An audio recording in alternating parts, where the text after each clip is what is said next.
सत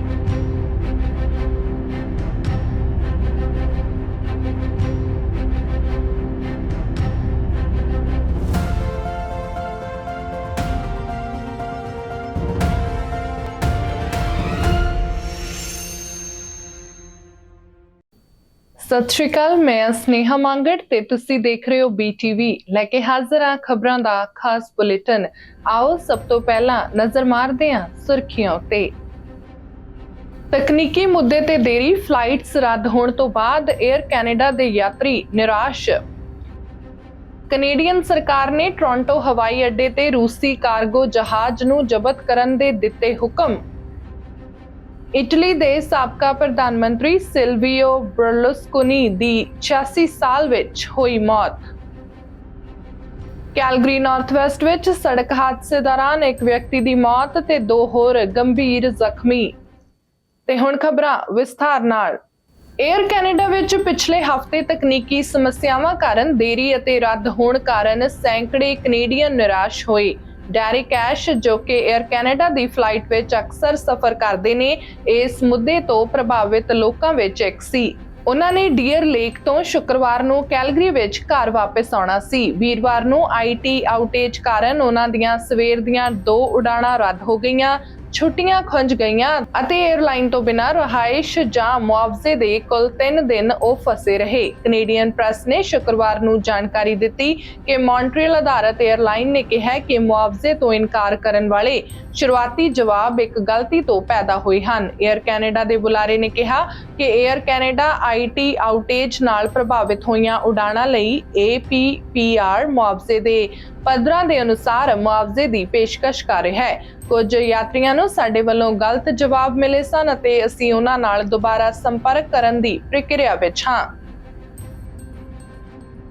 ਕੈਨੇਡੀਅਨ ਸਰਕਾਰ ਨੇ ਇੱਕ ਰੂਸੀ ਜਹਾਜ਼ ਨੂੰ ਜ਼ਬਤ ਕਰਨ ਦਾ ਹੁਕਮ ਦਿੱਤਾ ਹੈ ਜੋ ਫਰਵਰੀ 2022 ਵਿੱਚ ਯੂਕਰੇਨ ਦੇ ਹਮਲੇ ਤੋਂ ਬਾਅਦ ਟੋਰੰਟੋ ਪੀਅਰਸਨ ਇੰਟਰਨੈਸ਼ਨਲ 에ਅਰਪੋਰਟ ਤੇ ਉਤਾਰਿਆ ਗਿਆ ਹੈ। ਫੈਡਰਲ ਸਰਕਾਰ ਨੇ ਸ਼ਨੀਵਾਰ ਨੂੰ ਐਂਟੋਨਵ 124 ਨੂੰ ਜ਼ਬਤ ਕਰਨ ਦੀ ਯੋਜਨਾ ਦਾ ਐਲਾਨ ਕੀਤਾ ਜਦੋਂ ਪ੍ਰਧਾਨ ਮੰਤਰੀ ਜਸਟਿਨ ਟਰੂਡੋ ਨੇ ਕੀਵ ਦਾ ਅਚਾਨਕ ਦੌਰਾ ਕੀਤਾ। ਅਧਿਕਾਰੀਆਂ ਨੇ ਕਿਹਾ ਕਿ ਜਹਾਜ਼ ਨੂੰ ਰੂਸ ਤੇ ਯੂਕਰੇਨ ਨਾਲ ਚੱਲ ਰਹੇ ਯੁੱਧ ਦੇ ਸਿੱਧੇ ਜਵਾਬ ਵਜੋਂ ਲਿਆ ਜਾਵੇਗਾ। ਟਰਾਂਸਪੋਰਟ ਮੰਤਰੀ ਨੇ ਸ਼ਨੀਵਾਰ ਨੂੰ ਇੱਕ ਬਿਆਨ ਵਿੱਚ ਕਿਹਾ ਕਿ ਅੱਜ ਅਸੀਂ ਪ੍ਰਦਰਸ਼ਿਤ ਕਰ ਰਹੇ ਹਾਂ ਕਿ ਰੂਸ ਦੀਆਂ ਕਾਰਵਾਈਆਂ ਦੇ ਨਤੀਜੇ ਨਿਕਲਦੇ ਰਹਿੰਦੇ ਹਨ। ਅਸੀਂ ਯੂਕਰੇਨ ਦੇ ਨਾਲ ਖੜੇ ਹਾਂ ਅਤੇ ਰਾਸ਼ਟਰਪਤੀ ਪੁਤਿਨ ਤੇ ਦਬਾਅ ਬਣਾਉਣ ਲਈ ਇਸ ਜ਼ਬਤੀ ਸਮੇਤ ਕੋਈ ਵੀ ਅਤੇ ਸਾਰੀਆਂ ਜ਼ਰੂਰੀ ਕਾਰਵਾਈਆਂ ਕਰਾਂਗੇ। ਫੈਡਰਲ ਸਰਕਾਰ ਨੇ ਇੱਕ ਬਿਆਨ ਵਿੱਚ ਕਿਹਾ ਕਿ ਐਂਟੋਨਵ 124 ਨੂੰ ਜ਼ਬਤ ਕਰਨ ਦਾ ਅਧਿਕਾਰ ਦੇ ਕੇ ਕੈਨੇਡਾ ਇਸ ਗੱਲ ਦੀ ਪੁਸ਼ਟੀ ਕਰਦਾ ਹੈ ਕਿ ਯੂਕਰੇਨ ਵਿੱਚ ਰੂਸ ਦੀ ਗੈਰ ਕਾਨੂੰਨੀ ਜੰਗ ਤੋਂ ਲਾਭ ਉਠਾਉਣ ਵਾਲਿਆਂ ਲਈ ਸਜ਼ਾ ਮਾਫੀ ਇੱਕ ਵਿਕਲਪ ਨਹੀਂ ਹੈ। सिल्वियो बर्लुस्कोनी ਸ਼ੇਖੀਬਾਜ਼ ਅਰਬਪਤੀ ਮੀਡੀਆ ਮੁਗਲ ਜੋ ਕਿ ਆਪਣੀਆਂ ਪਾਰਟੀਆਂ ਤੇ ਭ੍ਰਿਸ਼ਟਾਚਾਰ ਦੇ ਦੋਸ਼ਾਂ ਦੇ ਘੁਟਾਲਿਆਂ ਦੇ ਬਾਵਜੂਦ ਇਟਲੀ ਦੇ ਸਭ ਤੋਂ ਲੰਬੇ ਸਮੇਂ ਤੱਕ ਪ੍ਰਧਾਨ ਮੰਤਰੀ ਰਹੇ, ਉਹਨਾਂ ਦੀ ਮੌਤ ਹੋ ਗਈ ਹੈ। ਉਹ 86 ਸਾਲਾਂ ਦੇ ਸਨ। ਉਹ ਕਈ ਸਾਲਾਂ ਤੋਂ ਦਿਲ ਦੀ ਬਿਮਾਰੀ ਦੇ ਨਾਲ-ਨਾਲ ਪ੍ਰੋਸਟੇਟ ਕੈਂਸਰ ਤੋਂ ਵੀ ਪੀੜਤ ਸਨ ਅਤੇ 2020 ਵਿੱਚ COVID-19 ਲਈ ਹਸਪਤਾਲ ਵਿੱਚ ਵੀ ਭਰਤੀ ਸਨ।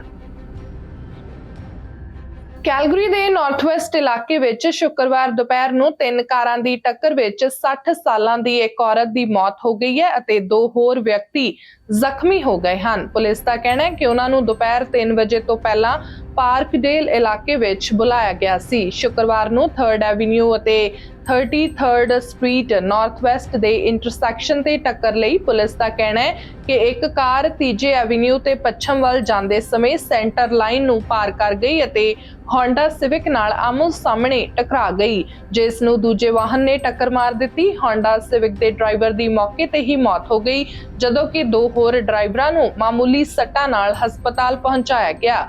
ਜਾਂਚਕਰਤਾਵਾਂ ਨੇ ਦੁਰਘਟਨਾ ਦੇ ਕਾਰਕਾਂ ਵਜੋਂ ਅਲਕੋਹਲ ਅਤੇ ਨਸ਼ੀਲੇ ਪਦਾਰਥਾਂ ਤੋਂ ਇਨਕਾਰ ਕੀਤਾ ਹੈ, ਪਰ ਵਿਸ਼ਵਾਸ ਕਰਦੇ ਹਨ ਕਿ ਤੇਜ਼ ਗਤੀ ਨੇ ਇੱਕ ਭੂਮਿਕਾ ਨਿਭਾਈ ਹੈ। ਟੋਰਾਂਟੋ ਵਿੱਚ ਸਿਰਫ 10 ਫੁੱਟ ਤੋਂ ਵੱਧ ਚੌੜਾ ਇੱਕ ਘਰ 5 ਦਿਨਾਂ ਤੋਂ ਵੀ ਘੱਟ ਸਮੇਂ ਲਈ ਮਾਰਕੀਟ ਵਿੱਚ ਸੂਚੀਬੱਧ ਹੋਣ ਤੋਂ ਬਾਅਦ ਆਪਣੀ ਮੰਗੀ ਗਈ ਕੀਮਤ ਤੋਂ ਵੱਧ ਕੀਮਤ ਵਿੱਚ ਵਿਕ ਗਿਆ ਹੈ।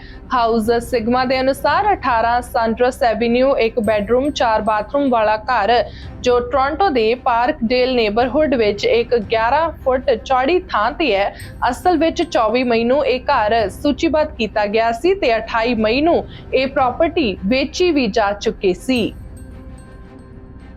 ਇੱਕ ਸਪੈਸ਼ਲ ਵੈਦਰ ਸਟੇਟਮੈਂਟ ਸੋਮਵਾਰ ਨੂੰ ਦੱਖਣੀ ਓਨਟਾਰੀਓ ਵਿੱਚ ਜਾਰੀ ਕੀਤੀ ਗਈ ਹੈ ਕਿਉਂਕਿ ਸੂਬੇ ਵਿੱਚ ਭਾਰੀ ਮੀਂਹ ਪੈ ਰਿਹਾ ਹੈ। এনवायरमेंट ਕੈਨੇਡਾ 30 ਤੋਂ 50 ਮਿਲੀਮੀਟਰ ਮੀਂਹ ਦੀ ਭਵਿੱਖਬਾਣੀ ਕਰ ਰਿਹਾ ਹੈ ਅਤੇ ਇਸ ਤੋਂ ਵੱਧ ਮਾਤਰਾ ਵਿੱਚ ਮੀਂਹ ਪੈਣ ਦੀ ਸੰਭਾਵਨਾ ਹੈ।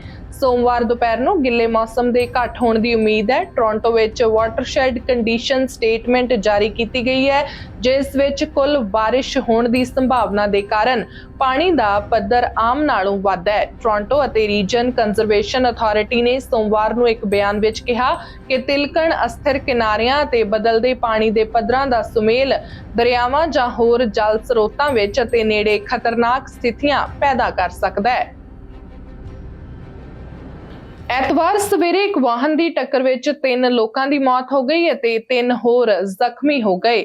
ਲਗਭਗ 1 ਵਜੇ ਐਡਮਿੰਟਨ ਵਿੱਚ ਪੁਲਿਸ ਅਧਿਕਾਰੀਆਂ ਨੂੰ ਐਲਰਸਲੀ ਰੋਡ ਅਤੇ 17 ਸਟਰੀਟ ਦੇ ਖੇਤਰ ਵਿੱਚ ਇੱਕ ਗੰਭੀਰ ਟੱਕਰ ਵਾਲੀ ਥਾਂ ਤੇ ਬੁਲਾਇਆ ਗਿਆ ਸੀ। ਇਹ ਪੁਲਿਸ ਨੂੰ ਰਿਪੋਰਟ ਕੀਤਾ ਗਿਆ ਸੀ ਕਿ ਇੱਕ 2023 ਟੈਸਲਾ ਜਿਸ ਵਿੱਚ 6 ਬਾਲਗ ਯਾਤਰੀ ਸਵਾਰ ਸਨ ਐਲਰਸਲੀ ਰੋਡ ਤੇ ਪੂਰਬ ਵੱਲ ਤੇਜ਼ ਰਫ਼ਤਾਰ ਨਾਲ ਯਾਤਰਾ ਕਰ ਰਹੇ ਸਨ ਜਦੋਂ ਵਾਹਨ ਨੇ ਕੰਟਰੋਲ ਗਵਾ ਦਿੱਤਾ। ਪੁਲਿਸ ਨੇ ਦੱਸਿਆ ਕਿ 2 ਪੁਰਸ਼ਾਂ ਤੇ ਇੱਕ ਔਰਤ ਨੂੰ ਮੌਕੇ ਤੇ ਹੀ ਮ੍ਰਿਤਕ ਐਲਾਨ ਦਿੱਤਾ ਗਿਆ। 2 ਹੋਰ ਵਿਅਕਤੀਆਂ ਨੂੰ ਗੰਭੀਰ ਹਾਲਤ ਵਿੱਚ ਹਸਪਤਾਲ ਪਹੁੰਚਾਇਆ ਗਿਆ। ਇੱਕ ਔਰਤ ਦੇ ਨਾਲ ਜੋ ਗੰਭੀਰ ਪਰ ਸਥਿਰ ਹਾਲਤ ਵਿੱਚ ਸੀ। ਪੁਲਿਸ ਦਾ ਮੰਨਣਾ ਹੈ ਕਿ ਰਫ਼ਤਾਰ ਹਾਦਸੇ ਦਾ ਕਾਰਨ ਹੈ। ਕਿਊਬਿਕ ਦਾ ਪਹਿਲਾ ਵਿਦਿਆਰਥੀ ਅਗਵਾਈ ਵਾਲਾ ਉਪਗ੍ਰਹਿ ਕੌਨਕੋਰਡੀਆ ਯੂਨੀਵਰਸਿਟੀ ਦੇ ਖੋਜਕਰਤਾਵਾਂ ਦੁਆਰਾ ਬਣਾਇਆ ਅਤੇ ਸੰਚਾਲਿਤ ਕੀਤਾ ਗਿਆ ਹੈ। ਵਿਗਿਆਨੀਆਂ ਨੂੰ ਵਧੇਰੇ ਸਟੀਕ ਜਲਵਾਯੂ ਮਾਡਲ ਬਣਾਉਣ ਵਿੱਚ ਮਦਦ ਕਰਨ ਲਈ ਇਹ ਡੇਟਾ ਪ੍ਰਦਾਨ ਕਰੇਗਾ। ਬਾਕੀ ਦੀ ਜਾਣਕਾਰੀ ਫਿਲਹਾਲ ਸਾਂਝੀ ਨਹੀਂ ਕੀਤੀ ਗਈ ਹੈ। ਸੰਯੁਕਤ ਰਾਸ਼ਟਰ ਦੀ ਸੱਭਿਆਚਾਰਕ ਅਤੇ ਵਿਗਿਆਨਕ ਏਜੰਸੀ ਯੂਨੈਸਕੋ ਨੇ ਐਲਾਨ ਕੀਤਾ ਹੈ ਕਿ ਫਲਸਤੀਨ ਨੂੰ ਮੈਂਬਰ ਵਜੋਂ ਸ਼ਾਮਿਲ ਕਰਨ ਦੇ ਸੰਗਠਨ ਦੇ ਕਦਮ ਨਾਲ ਛੇੜਛਾੜ ਦੇ ਇੱਕ ਦਹਾਕੇ ਲੰਬੇ ਵਿਵਾਦ ਤੋਂ ਬਾਅਦ ਯੂਐਸ ਮੁੜ ਸ਼ਾਮਿਲ ਹੋਣ ਦੀ ਯੋਜਨਾ ਬਣਾ ਰਿਹਾ ਹੈ ਅਤੇ $600 ਮਿਲੀਅਨ ਤੋਂ ਵੱਧ ਦਾ ਭੁਗਤਾਨ ਕਰੇਗਾ।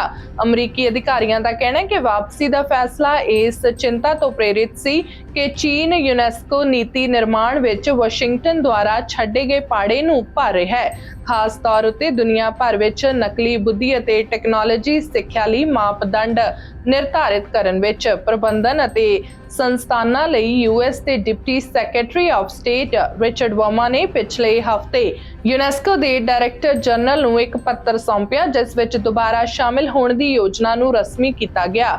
ਯੂਨੈਸਕੋ ਆਡੀਟੋਰੀਅਮ ਵਿੱਚ ਤਾੜੀਆਂ ਦੀ ਗੂੰਜ ਸੀ ਕਿਉਂਕਿ ਉਹਨਾਂ ਨੇ ਸੋਮਵਾਰ ਨੂੰ ਇੱਕ ਵਿਸ਼ੇਸ਼ ਮੀਟਿੰਗ ਵਿੱਚ ਰਾਜਦੂਤਾਂ ਦੀ ਯੋਜਨਾ ਦਾ ਐਲਾਨ ਕੀਤਾ ਅਤੇ ਬਹੁਤ ਸਾਰੇ ਡੈਲੀਗੇਟ ਖਬਰਾਂ ਦਾ ਸਵਾਗਤ ਕਰਨ ਲਈ ਖੜੇ ਹੋਏ। ਯੂਨੈਸਕੋ ਦੇ ਇੱਕ ਡਿਪਲੋਮੈਟ ਦੇ ਅਨੁਸਾਰ ਯੂਐਸ ਦੀ ਵਾਪਸੀ ਇੱਕ ਵਾਰ ਏਜੰਸੀ ਦਾ ਸਭ ਤੋਂ ਵੱਡਾ ਫੰਡਰ ਅਗਲੇ ਮਹੀਨੇ ਇਸ ਦੇ 193 ਮੈਂਬਰ ਰਾਜਾਂ ਦੁਆਰਾ ਇੱਕ ਵੋਟ ਦਾ ਸਾਹਮਣਾ ਕਰਨ ਦੀ ਉਮੀਦ ਹੈ।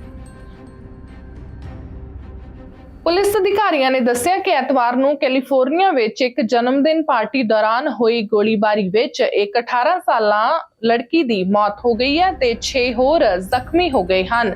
ਪੁਲਿਸ ਵਿਭਾਗ ਨੇ ਕਿਹਾ ਹੈ ਕਿ ਗੋਲੀਬਾਰੀ ਉਸ ਵੇਲੇ ਹੋਈ ਜਦੋਂ ਬਿਨਾਂ ਬੁਲਾਏ ਮਹਿਮਾਨਾਂ ਨੇ ਉੱਤਰੀ ਕੈਲੀਫੋਰਨੀਆ ਸ਼ਹਿਰ ਦੇ ਇੱਕ ਘਰ ਵਿੱਚ ਦੁਪਹਿਰ 1 ਵਜੇ ਤੋਂ ਕੁਝ ਸਮਾਂ ਪਹਿਲਾਂ ਇੱਕ ਬੱਚੇ ਦੇ ਜਨਮ ਦਿਨ ਦੀ ਪਾਰਟੀ ਤੇ ਉਹ ਸ਼ਾਮਿਲ ਹੋਏ। ਪੁਲਿਸ ਨੇ ਕਿਹਾ ਕਿ ਗੋਲੀਬਾਰੀ ਨੇ ਪਾਰਟੀ ਕਰਨ ਵਾਲਿਆਂ ਵਿੱਚ ਦਹਿਸ਼ਤ ਫੈਲਾ ਦਿੱਤੀ ਜੋ ਕਈ ਦਿਸ਼ਾਵਾਂ ਵਿੱਚ ਭੱਜ ਗਏ। ਉਹਨਾਂ ਵਿੱਚੋਂ ਕੁਝ ਗੋਲੀਆਂ ਦੇ ਜ਼ਖਮ ਨਾਲ ਪੀੜਤ ਸਨ। ਅਧਿਕਾਰੀਆਂ ਨੇ ਦੱਸਿਆ ਕਿ ਬਹੁਤ ਸਾਰੇ ਪੀੜਤ ਆਪਣੇ ਆਪ ਨੂੰ ਸਥਾਨਕ ਖੇਤਰ ਦੇ ਹਸਪਤਾਲਾਂ ਵਿੱਚ ਲੈ ਗਏ।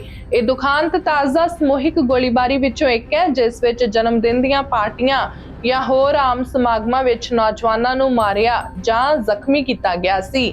ਅਲਬਾਮਾ ਸਵੀਟ 16 ਪਾਰਟੀ ਵਿੱਚ ਗੋਲੀਬਾਰੀ ਵਿੱਚ 4 ਲੋਕਾਂ ਦੀ ਮੌਤ ਹੋ ਗਈ ਅਤੇ 28 ਹੋਰ ਜ਼ਖਮੀ ਹੋ ਗਏ। ਟੈਕਸਸ ਦੇ ਇੱਕ ਸ਼ਾਪਿੰਗ ਮਾਲ ਵਿੱਚ ਹੋਏ ਕਤਲੇਆਮ ਵਿੱਚ ਕਈ ਬੱਚਿਆਂ ਸਮੇਤ 8 ਲੋਕਾਂ ਦੀ ਮੌਤ ਹੋ ਗਈ ਸੀ। एसी आज का बुलेटिन, अगला बुलेटिन लेके जल्द हाजिर होवांगे। तब तक लिए दियो इजाजत, देखते रहो BTV।